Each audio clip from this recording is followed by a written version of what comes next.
Okay, so welcome everybody. This is a press conference about the Charter Challenge, which is a constitutional challenge. It's a court challenge to the Ford government's Bill 7, the bill that allows hospital and discharge planners to move patients, elderly patients, out of hospital into long-term care homes that are not of their choosing, so against their choice. It enables them to share the patient information with an array of healthcare providers without the consent of the patient, and allows them to force the transfer of a patient to a long-term care home or nursing home that they don't want to go to. In Southern Ontario, it enables them to move patients to nursing homes that are, I'm just going to wait for 1 second because something is wrong with the Zoom. Is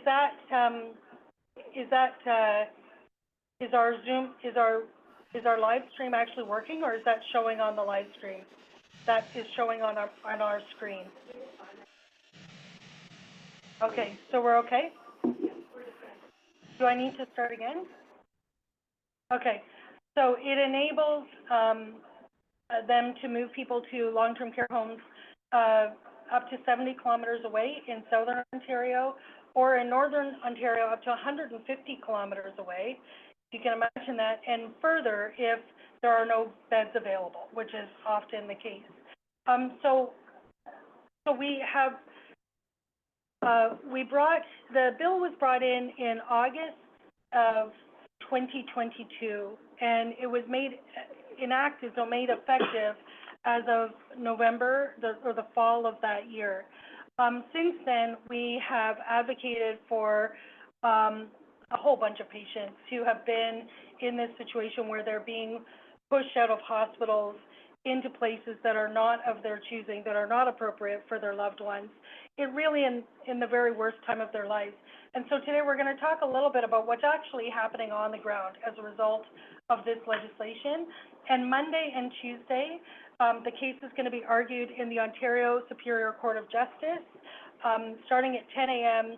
On Monday morning, and then the judge will make their decision about whether or not this law conforms with the Charter of Rights and Freedoms. And we're saying it's a violation of fundamental charter rights, equality rights for the elderly, and the right to life, liberty, and security of the person. And so I'm going to turn it over first to Jane Meadus. Jane, M-E-A-D-U-S, and she's an institutional advocate. She's a lawyer at the Advocacy Centre for the Elderly. Jane, please. Thank you.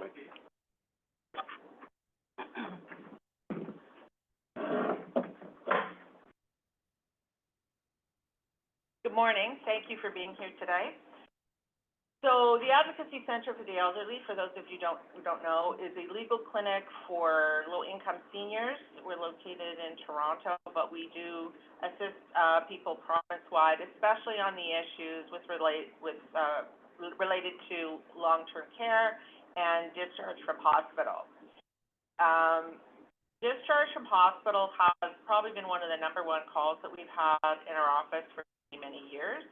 And it, has ramped up from being maybe, a couple of hundred calls a year to up 800 the last time we checked, and I'm sure this year it was probably more. We get calls daily about discharge issues from hospital, and with the implementation of Bill 7, the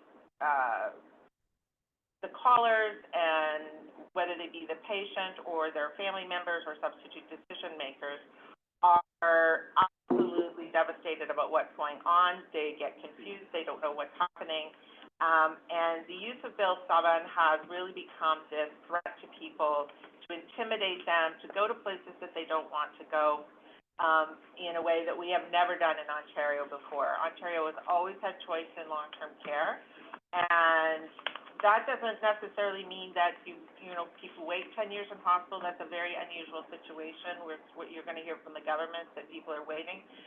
People who wait that long generally are people who are being turned down by long-term care homes because of behavioral issues, other issues, and one questions whether they should be going to long-term care at all. We were talking about people who want to do the best things for themselves or their family members and are being told at one of the most difficult times in their life that there's all these rules about where they can go, and if they don't cooperate, someone is simply going to choose a home for them, put them in the home, and if they don't like it and they stay in the hospital, they're going to be charged $400 a day. You can imagine if you have had a catastrophic incident happen, whether it be a stroke, a fall, broke your hip, you can no longer go home, or you have a family member in that situation, and you're trying to do the best for them. And if you're a substitute, you're legally obligated to make the best decision for them. This information coming from the hospital telling them that you must pick a home that you have visited, that you don't like because it has a poor record, you see it as substandard, maybe it's far away, it's in a town that's too far from you, maybe you have a relationship with a home that maybe you volunteered in, ethnic homes or linguistic homes or religious homes may be important to you. People really are afraid about what they're doing, what's going to happen to them. And we certainly have seen people, this is forcing people to go to other places where they don't want to go. And there certainly are people being charged in hospital. And what people have been doing with Bill 7 is it's an absolute threat to people. People are so fearful, they're being given misinformation because of this legislation. And we really have to sit down with people and explain what the issues are, what their rights are, and what may happen to them. And it is very difficult to have to tell a person that the government, the body of the government, is going to choose where you're going to live for the rest of your life. They will tell you that you will be able to move, and certainly that may happen. It's unusual. Most people, once they get into that home where they are, which has been chosen by them, by someone else for them, I should say, it's very unlikely that they will move because they actually, although they'll still be in a crisis, they'll be in a lower crisis category. And this creates a lot of problems. People will end up in places where it is very difficult for family to visit. There's all sorts of other issues in those homes. So we're, here to go back to the system which we had. We want to do that. We want people to have choices. And, when we're talking to people, we do counsel them on not staying in hospitals too long, because that's not good for anyone either, at making realistic choices. But having the government choose a place where you're going to probably die, we think is contrary to the Charter and should be overturned. Okay, thank you. Thank you. And next, I'm going to introduce you to Gail Harrington, Gail Herrington.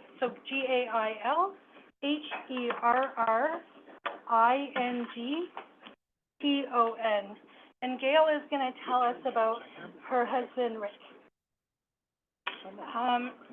I'm here because I was actually in the situation that everyone is talking about here. My husband, he actually broke his hip. He had a very bad back, and he broke his hip and ended up having to go to the hospital to have surgery on his hip. But before that, he was just, your average guy. He used to be a professional soccer player as well as a tennis player, very good tennis player. And he was an all-round athlete. He was my best friend. He was my buddy. We went everywhere together. And he volunteered at the hospital? Oh, and that we also both volunteered at the Ajax Hospital where he was after he broke his hip. And at one point, Rick was in charge of all the volunteers at the hospital. So he was just, your average guy. He was going strong. And after he broke his hip, we went to, it took him 3 days to get his surgery because he was on standby, because a lot of people have their hip surgeries scheduled. And he broke his hip, and then after his surgery, I went up to his room, and he was out of it. They said he had, some people get delirium when they have surgery, and that is, body is reacting to a major surgery, and it goes into a kind of a shock. And the patients with delirium should come out of it slowly, as long as they're fed properly, that they get some sort of rehab, and just talking to them and getting their brain working again and getting everything going. It's not a permanent situation. It's not like if they've, like, it should pass. Well, Rick wasn't, because he had delirium, the physiotherapy people didn't want to work with him because they said he wasn't able to understand their commands. They said he would get up and walk 5 or 6 steps, and they would then he'd fall back in the wheelchair they had behind him. Well, 5 or 6 steps is 5 or 6 steps. Tomorrow will be 9 or 10 steps, but you've got to start somewhere because you have to have physiotherapy after a hip replacement or any major bone issue, or else you're just going to wither away, really. You need that exercise. And if you don't have the exercise, you then have to have a catheter all the time because while you're in bed, nothing's moving. So he was in pretty bad shape. He was getting infections because of the catheter. He actually had a little bout of pneumonia as well. So he was on antibiotics. He was not being fed properly. He was also getting painkillers, which twice the painkillers he overdosed on, and they had to give him Narcan. So why he was being put on all these pain meds in the hospital. And me, I was not being told anything. I saw a doctor. He was in the hospital for 2.5 months. I saw a doctor once, and I kept requesting. I was there from 9 in the morning until 3 in the afternoon, and I requested to see the doctor and the physiotherapist because I wanted to know what they were doing. And they said to me, well, we've kind of given up on him because he doesn't understand what we're saying. And physio in the hospitals now is 15 minutes a patient, and then they move on to the next bed. So there's no extensive or personalized physiotherapy. So Rick was getting none. So I talked to the patient advisors and everything, and they said, well, we'll give it 1 more week. And after that week, the physiotherapist says he's no better, so we're not going to give him physio anymore. Next, the social worker came to me and started to discuss what was going to happen to Rick. And I said, well, if we could get him up and walking, I want to take him home. And he said, well, that's not happening, and he doesn't seem to be walking. And I said, yeah, because nobody's giving him physio. So they said, well, we have to figure out a plan. So he's going to have to go into some further residence, and either long-term care. They never brought up retirement homes. First it was long-term care, and they gave me a sheet of homes and said, go through this. And so I picked a couple that were closest to me, and I thought, well, that would be best, and they were long-term care homes. They came back after I picked my choice and said, no, you've got to pick these certain ones because they have a shorter waiting list. So they made me change my everything that I was thinking that where I wanted Rick to go. After that, I was really given no choice. I was given a date that I had to sign the forms of where I was going to go. They said then he was accepted into, they were retirement homes, but I thought they were long-term care homes. And he was going to be held in a holding holding hospital until a place became available for him. So he was moved to Whitby Hospital. And Whitby Hospital is a rehab hospital. It's run by nurses. Doctors come in once or twice a week. And other than that, you're basically cared for by nurses. That's when Rick started to go right downhill. Now, I had no choice where they sent him as a holding hospital. They just, one day I came in and, we're moving him over to Whitby. Okay. it's a basic room. There's no care, less care than he was getting at Ajax. Sometimes I would go there at 10 in the morning and he had pooped himself all over his bed. I had to go out and tell the front desk, and they said, oh, okay, well, we'll come and clean him up. It's 10 in the morning. Has somebody not been in there to see him? And it was just, he was on his own all the time. If he wanted to get out of bed, they had to use the Hoyer lift because he hadn't been walking, and so his muscles were atrophied. And sometimes we'd wait 2 hours to get a Hoyer lift. So by the time we could get him into a wheelchair, it's halfway in the afternoon. Like it was harder and harder to get anything done. So he then started to deteriorate to the point he was starting to say he really hurt, and he hurt bad, and his stomach was hurting him, and I said, okay, I'll go talk to the front desk, and they say, okay, we'll come see him, okay, and it was like, yeah, well, a doctor's coming in on Friday, so we'll have the doctor look at him. This was a Wednesday night, 2 o'clock in the morning, I got a call from Ajax Pickering that they had received Rick from Whitby. Whitby didn't call me, and he was on life support, and that he had gone right downhill, and they were trying to get his vitals up.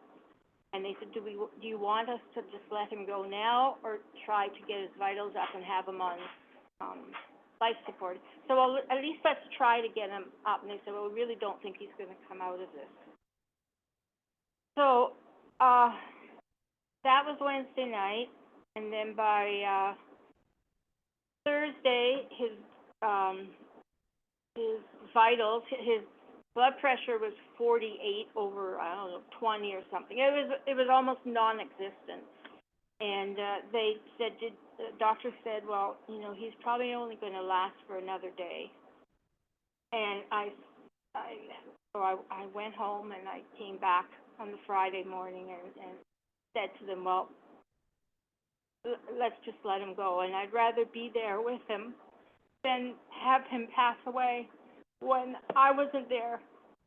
So I had to have my husband, who was 63 years old, who went in February, smiling and happy and joking before he had his operation, to dying of sepsis. His stomach was totally full of blood. And I had to say, let him go. This was crazy because I was so confused. The papers they were throwing in front of me, I didn't understand what was happening. They get you to a point that you have to make a decision.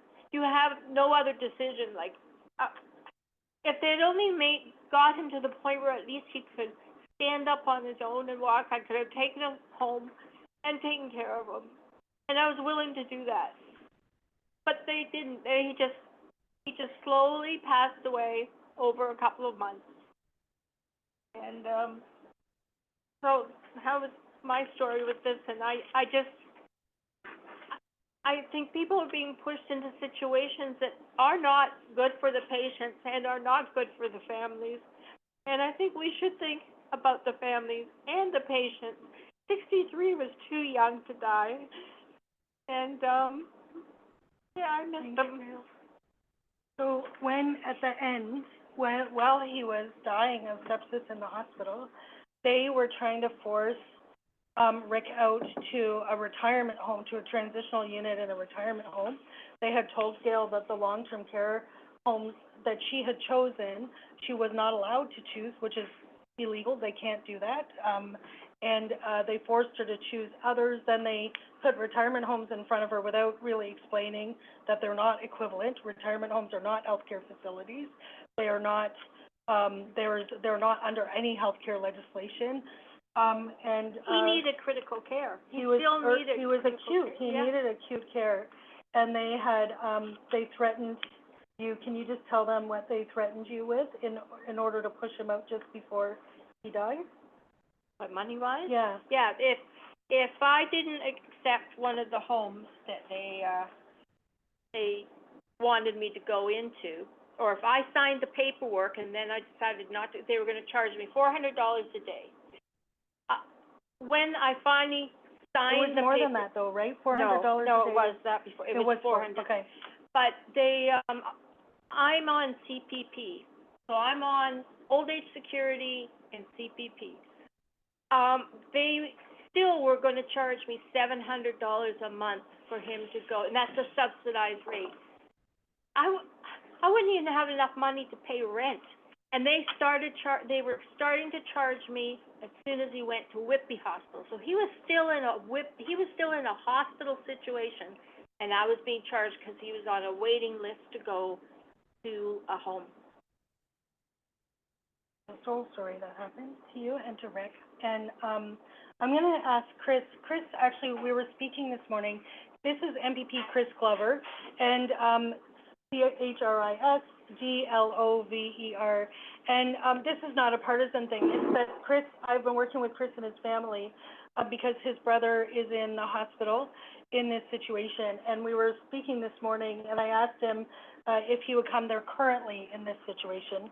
So, we'll just pass this down. Oopsie, that's okay, we'll get that after. Just water. Yeah. Okay. So I'm Chris Glover. I'm the Member of Provincial Parliament for Spadina, Fort York. Natalie called me this morning and asked if I would come and speak at the press conference. And I'm here because, and I'm really glad that the Advocacy Centre for the Elderly is taking Bill 7 to court to challenge the constitutionality of it. Bill 7 is one part of a much bigger picture and a privatization agenda of this government that's creating a crisis in our healthcare system. And like Gail's husband, my brother's in the hospital now, and it's been under this system. They're trying to privatize our healthcare system, and what's happening with the crisis that they're creating is that our family members, our patients in Ontario are not getting the care that they need, and then ultimately they get discharged, and you start getting charged fees that will ultimately bankrupt you. This is becoming the Americanized system, and this is just the thin edge of the wedge for privatizing our healthcare system in Ontario. So I'm really glad the Advocacy Centre is challenging the constitutionality of Bill 7. I'll briefly go over my brother's story. He developed a tumor in his spine. He had surgery last December. He came out of the surgery. He was to go to rehab, and he was walking with a walker. He was supposed to be going home with some supports, and there was cancer in the tumor, but it was a slow-growing cancer, and the surgeon said that, 80% of people, you do some radiation therapy, 80% of people are fine 10 years out. So the prognosis was quite good for my brother. In the hospital, in rehab, he developed sepsis, was in a coma for 8 days. He came out of the coma. He had developed a stage 3 bed sore. In the hospital, in ICU. And then he was transferred to another unit in the hospital. The bed sore went to stage 4. When he came out of the coma, he was supposed to be getting physiotherapy 3 times a week. It was never delivered. And so we started exercising with him. And he went from coming out of the coma, barely being able to move his arms or legs or anything, to the point where we had him sitting up on the edge of the bed. He was lifting light weights. He was doing well, but the bed sore went to stage 4, and he was in such excruciating pain that he could no longer move. And because he couldn't move, he hasn't been able to do exercises. The shame of it is, he's now still in the hospital. He's still in excruciating pain. The bed sores have improved a little bit, but they're still there. Because of the bed sores, his radiation therapy was supposed to start in March. It's now 7 months overdue. The cancer is spread, And so this is, I'm not here just because this is my story, my family's story. This is the story of patients, thousands and thousands of patients and families across this province. They are not getting the care that they need. And the nurses and the doctors, they're doing what they can, but the system is so short-staffed because of this privatization agenda, because all our tax dollars and all our healthcare staff are being diverted to private for-profit nursing agencies and to private for-profit clinics instead of into our public services, that patients aren't getting the care that they need. And then ultimately, the piece of this is that, and when Bill 7 comes in, is It's used as a threat against patients and families. And I remember when Bill 7 was debated in the legislature, if you look at it, it's a 3-page bill. Most of the bill is all the things that the government can do to patients without their consent. It's a long list. And among them is they can transfer files, they can transfer the patient without their consent.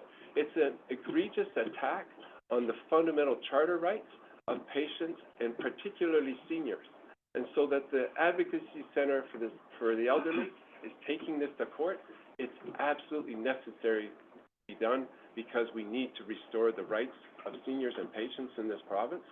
And at the same time, we also need to push this government to abandon its privatization agenda for our healthcare system, restore our funding to our public system so that families get the care that they need and they're not under constant threat. And I'll just talk Can you just tell them a bit about how they're trying to force your brother out? So my brother, he's bedridden, he's being fed with a G-tube, he cannot move his legs, and they told us that he was being discharged, and he was either going to have to go home or to a retirement home. And they said, and you don't have a choice about it. So we looked into it. The retirement home for somebody in my brother's care would have charged between $10,000 and $15,000 a month. It's a private for-profit retirement home. That was being offered. And so we looked into it, and, you know, then we said, well, the retirement homes won't take somebody with a G-tube, being fed with a G-tube. So then they said, okay, well, they're going to transfer them to long-term care. And in the meantime, they've given us a bill. And the first bill was $2,000. And we fought it, and we think we're down to $1,000 a month. But my brother's on CPP disability because of a long-standing disability. And that's his entire income, you know. So it's just a horrific situation. My brother should have gone home in January after his operation if he'd gotten the care that he needed. Even after the coma, if he'd gotten the physiotherapy he was prescribed, he would have gone home shortly after that. Instead, 10 months later, he's still in the hospital. He's 7 months overdue for the radiation therapy to arrest the development of his cancer. And we're being charged, you know, $1,000 a month for his care. It's this nightmare situation, and our family and other families in the hospital describe it as an ongoing nightmare. And this nightmare is created by this conservative government and their privatization agenda for our healthcare system. And families across this province are suffering in the same way, and it's got to stop. And so I'm so glad that we're having this press conference that tells Gail's family story, my family story, and also to put pressure on the government to abandon the privatization agenda and to scrap Bill 7, which is an egregious attack on the fundamental rights of patients and families across this province. Thanks, Chris. Thank you. So, my name is Natalie Mera. I'm the Executive Director of the Ontario Health Coalition. And, sorry, just going to get this thing to stand up, maybe? I don't know why it won't. Okay. There we go. So it's NATALIEMEHRA. And so actually, it's the Advocacy Centre for the Elderly and the Ontario Health Coalition together that are bringing the Charter Challenge. And so it's a challenge under the Charter of Rights in our Constitution. And in the Charter of Rights, there are equality rights, and they say that you cannot discriminate against classes of people, including on the basis of age.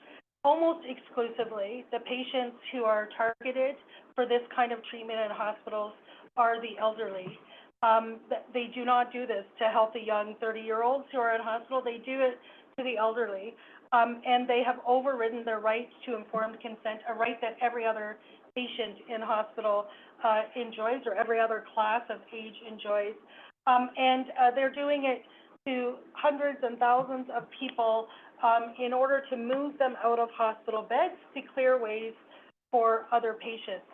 And they're moving them to long-term care homes that can be absolutely terrible homes. You know, people have described to me the long-term care homes that they looked at that they said they wouldn't send their loved ones to, long-term care homes where, you know, the pictures on the wall are magazine cutouts set 6 feet high, so too high for the residents to see. homes where when they walk by the rooms of residents, they see them staring at the blank ceiling. The TV may be on, but no staff has even shifted the bed into an upright position so they can watch the TV and they're not able to move themselves. Homes where it smells, where the food is terrible, that homes that are far away from their loved ones, homes where, you might have been married for 50 or 60 years, as one of our patient family witnesses was married for 62 years, moved her husband to a home that was too far for her to drive to, and so she couldn't visit him as often as she wanted. She had macular degeneration, was going blind. She had to rely on neighbors or paid driver to get her to the home to see her husband, who called out for her incessantly and was sedated to stop him from calling out for her. Can you imagine? This is the end of a person's life. Moved too far for their spouse, their lifelong companion, to be with them at the very end, to die in conditions that are squalor, that are not acceptable for any human being. And so this bill is, to me, the most cruel. My voice is shaking, sorry, because when you hear from the patients who've gone through this and their families, like Chris's and like Gail's, it's torture. It'll be a healthcare catastrophe that ends up putting their loved one in hospital, like a stroke or a fall. And after that, they can never come home again. It's a terrible time of their life. It's the end of their life. And the family is already going through that grief. And at that time, there'll be 5 people that go into their room or have meetings with them to pressure them to get them out of hospital, into places that they don't want to send them to, that they can't get to, that they know are terrible for their loved ones.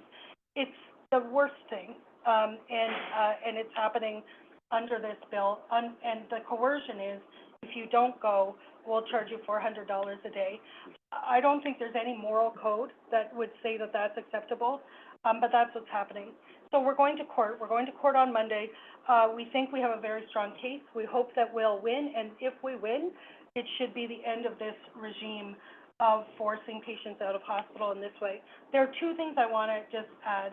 One is that the government side keeps overstating the issue in order to justify the cruelty of this regime. They'll often say, or the hospital CEOs will say, that there are 6,200 ALC patients, alternate level of care patients, and talk about them all as if they all should be out of hospital, moved out of hospital. That is factually incorrect. Less than half of those patients are waiting for long-term care homes. A portion of those patients can never go into a long-term care home because although they're assessed as long-term care, no home will take them because their care needs are too high, they're too complex for any long-term care homes. The rest are waiting for care in another place, often hospital care. It'll be rehabilitation, which is inpatient hospital care. It'll be mental health beds. It'll be complex continuing care, which is inpatient hospital care. Hospital CEOs these days routinely talk about hospitals as acute care facilities. That has never been true. That is not true. Hospitals provide medical and surgical beds, yes, acute care. They also provide orthopedic care. They provide rehabilitation. They provide palliative care at the end of people's lives. They provide complex continuing care, and they always have. And those levels of care are legitimate. The reason why our hospitals have continued to be shrunk with the most radical downsizing regime of any province in Canada, we have the fewest hospital beds left of any province in the country. That's a political choice, not a necessity. And it leaves people in these situations where they're being subject to the cruelest of coercion to force them out of hospitals to make way for other patients.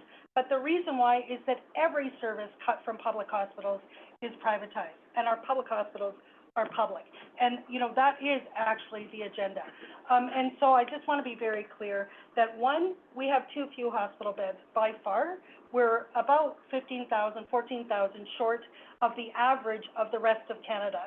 If you look at the entire OECD, the only countries with fewer hospital beds left per person than Ontario are Mexico and Chile.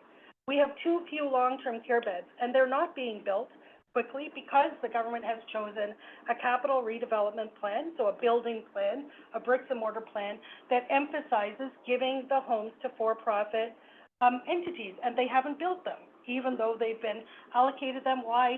Because capital is too expensive, because right now interest rates are high, and so they're delaying the building of those homes. That is not the patient's problem. That's a political choice by this government, and it is not the choice or the cause of an elderly patient who is being forced out of hospital into an inappropriate place to die. So I just wanted to be really clear about those things. And I'm going to pass you for the last person to Stephen Schreiben, our lawyer, who is arguing the case on Monday and Tuesday. Stephen, S-T-E-V-E-N, and Schreiben, S-H-R-Y-B-M-A-N. Yeah, good morning, everybody. So Natalie's done an excellent job of explaining what the application is that will be heard by the Superior Court next Monday and Tuesday. So I don't have really anything to add to that.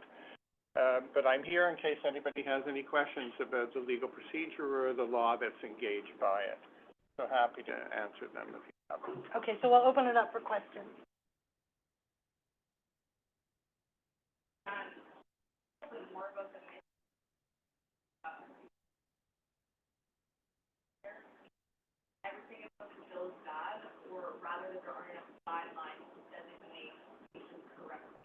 Okay, so the question was, can we describe more about the mischaracterization of patients as alternate level of care? So ALC, these are the patients that they can force out of hospitals into long-term care homes, not of their choosing. Do we think everything about the bill is bad, or does it just need to be reformed to have other guidelines? So Jane, you want to go first? Yeah.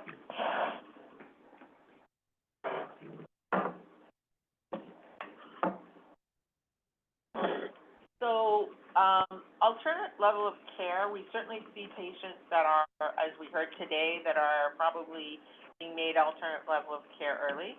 I think that the message that the government often sends out, as Natalie talked about, is that they often send out the message that all ALC patients are these, what they used to call bed blockers, and still do behind our backs. Where, these elderly people who just refuse to leave hospital and refuse to go elsewhere. So we have a lot of people who are in other ALC to go to other places, whether it be psych beds, rehab, complex care, go home to the community, but maybe their house needs to have some changes to it. We have all sorts of people who are ALC to other places, but the government makes it seem like this one population, which is the usually older person waiting for long-term care, that's the only ALC and is the only problem. We certainly see people, and we hear all the time about people who are made ALC too early. I think one of the other issues is that we see people who are made ALC to long-term care who clearly shouldn't be going to long-term care. Their needs are way too high, and they don't get accepted at homes. One of the biggest problems we have is, other than the sort of general discharge issues, is homes that just absolutely refuse to take people, or they send people back to hospitals and refuse to take them back into their homes. Like, so, someone who's been living in a long-term care for perhaps many years gets sent to hospital, and then the home says you can't come back, which is generally illegal, but the ministry won't, do anything about it, so then they get stuck in hospital, because now usually other homes will say, well, we're not going to take that person either because we think they're too complex as well, so that adds to the problem in the system. So absolutely, and then we have people who are definitely still, I think, who should be going to chronic care, so they should be ALC, but to chronic care, not to long-term care, or people who just continue to need, acute care or proper care, and because they're older or have multiple issues, they're just written off. So that's one of the issues. I think everything about Bill 7 is bad. There's nothing in there. The only purpose of Bill 7 is to force people to go to long-term care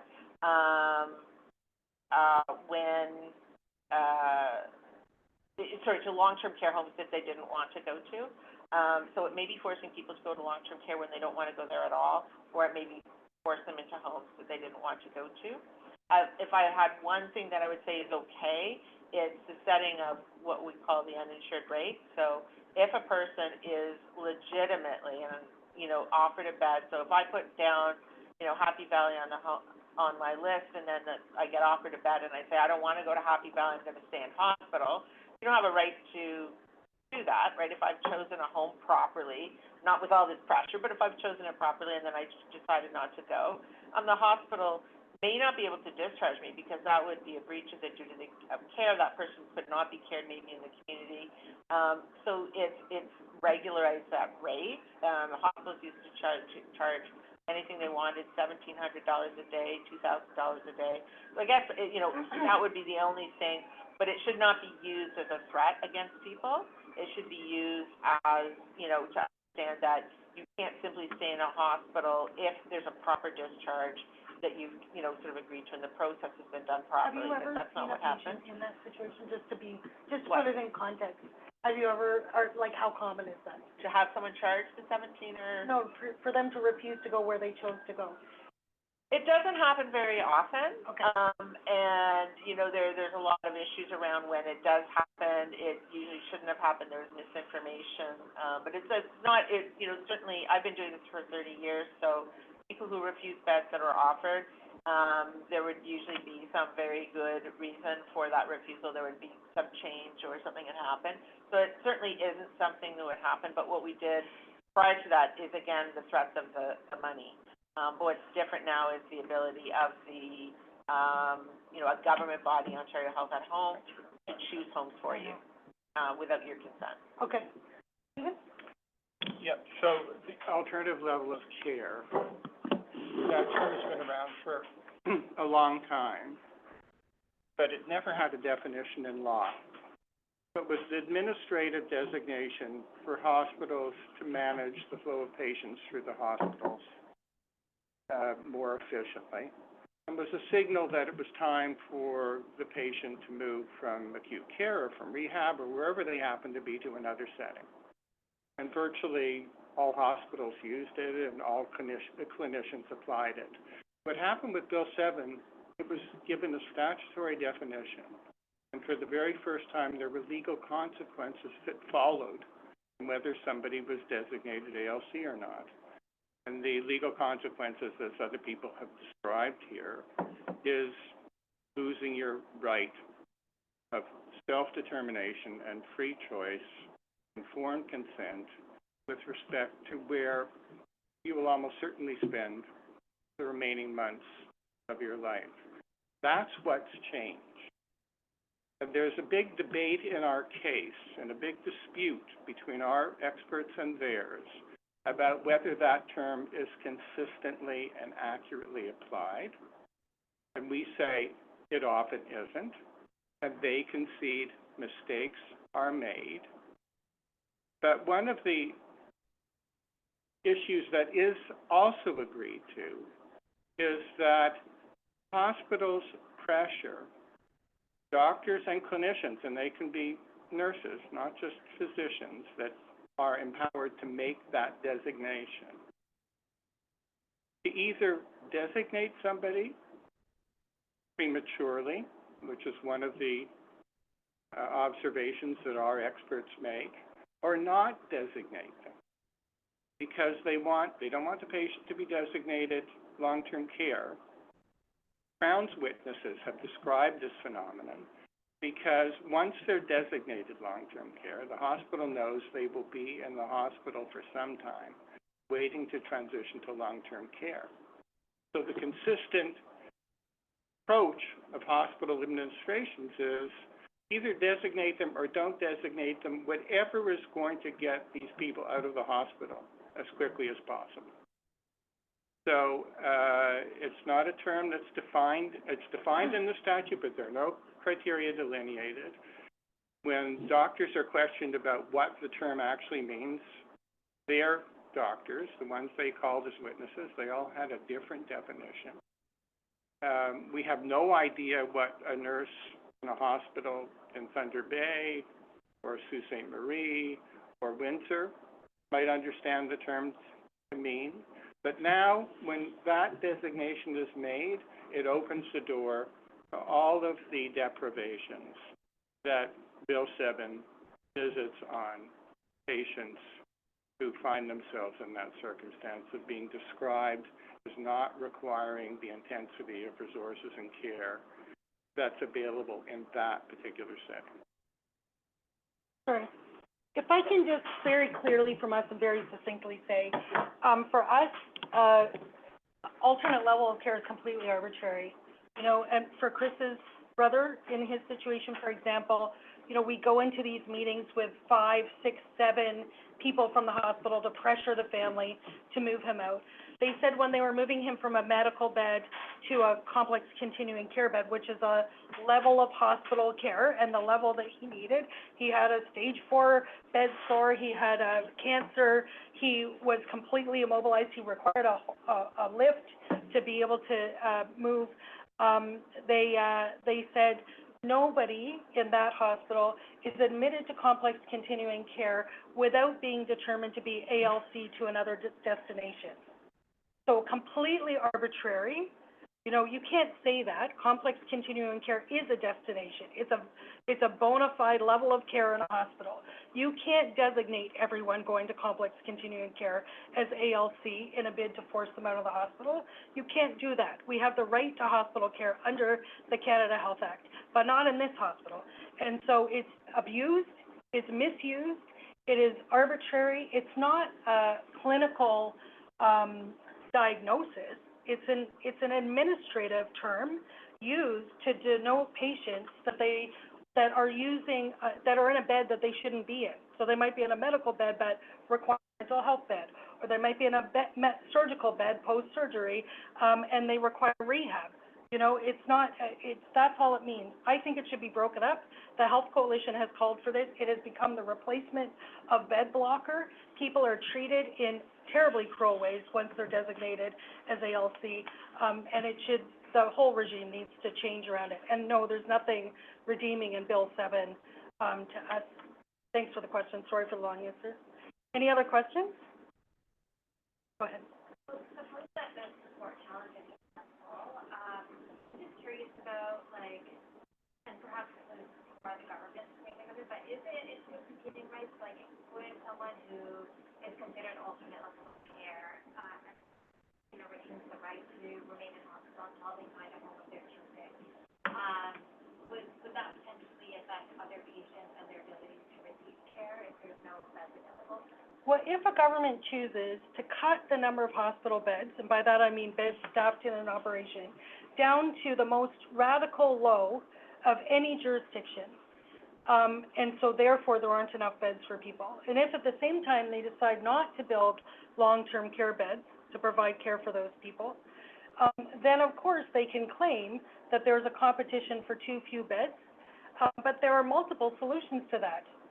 Provide home care, provide rehabilitation to get people home, provide slow stream rehabilitation, which is what both Gail and Chris's family members needed in order to enable them to live independently again.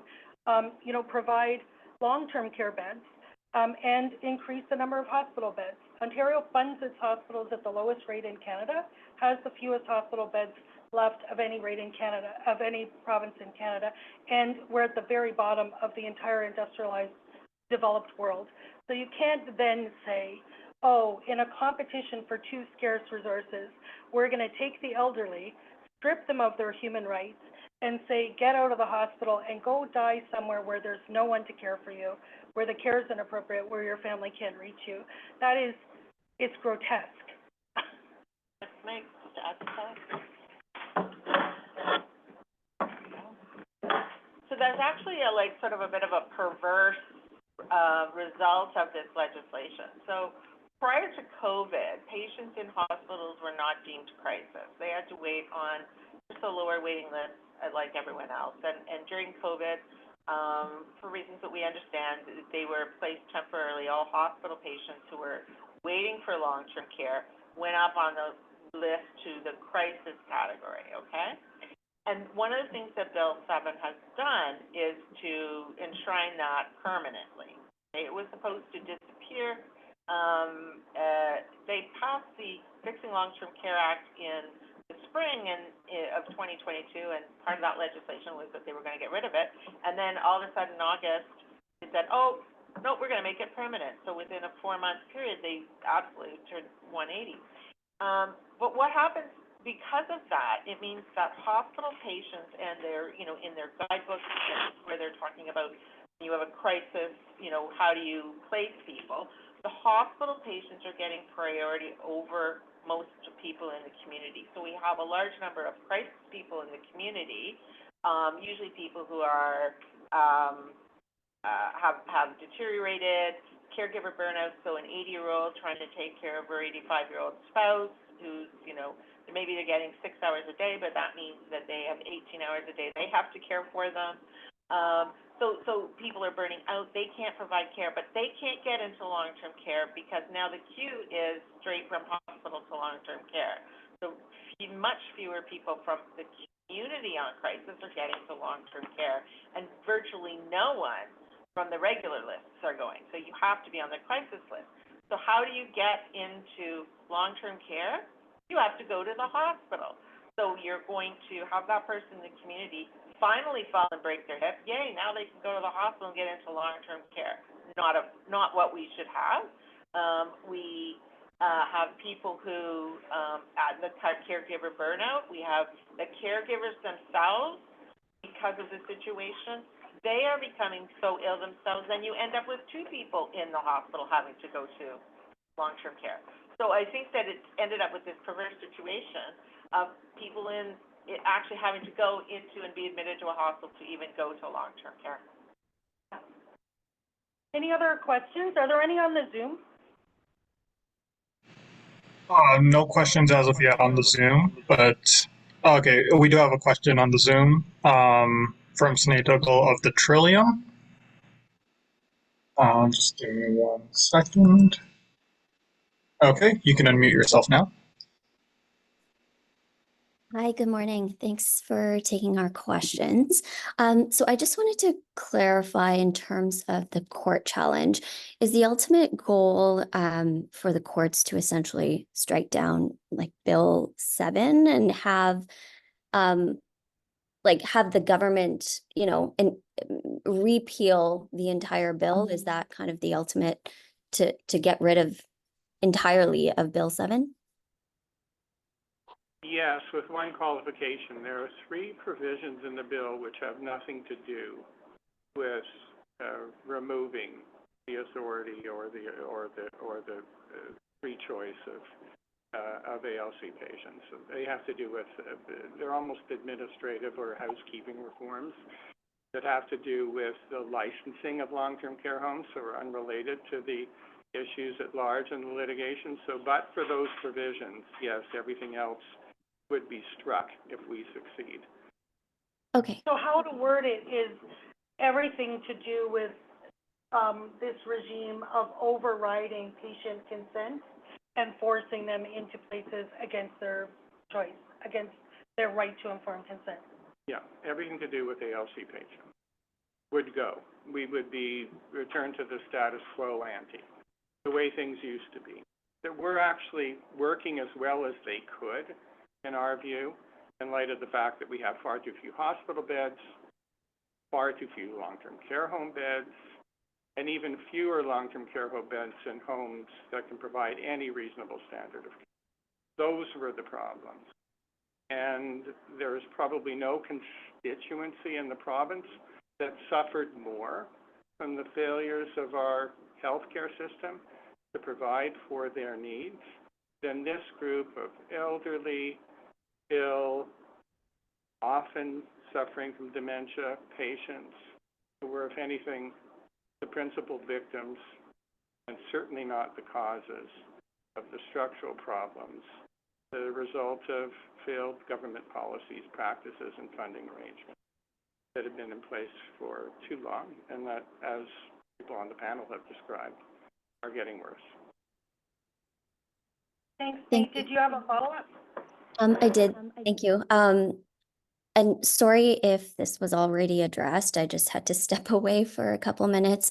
But I was wondering, if the courts do side with you, and the government does have to repeal parts of the bill or change it, do you have concerns that, families may still be put in situations where they are pressured to leave hospital or, to select homes that they do not want to go to? And maybe if, I know we're kind of jumping ahead, but maybe if you could just speak to how might you suggest that be addressed if that happens. Yeah, so without question, I mean, what will be taken away will be the ability to override, like under the law, to override the patient's right to informed consent. But of course, this practice of pressuring patients and their families, using all kinds of coercion and lying to them and not telling them the truth and manipulating them and so on to move them out of hospitals is still a problem and will remain a problem, and it has to be addressed. And it has to be addressed by dealing with the capacity issues. Like the fact is, we don't have enough capacity, and it has created a level of inhumanity and a lack of compassion that is just abhorrent, that is completely unacceptable. And also, I think we need probably some legal remedies. And I know Jane wants to speak to this because both of us end up with all of these calls from families in this situation. So yeah, I mean, we've spoken about this for 20, 30 years, of this issue of the problem of discharge from hospital. And it's not going to go away because this legislation is repealed, but what's going to go away is the rights of people to fight back, because right now you can sort of fight through part of it, with respect to some of the lies that people are told. So for example, people are told that they're not allowed to apply for long-term care from hospital. They have to go to retirement home.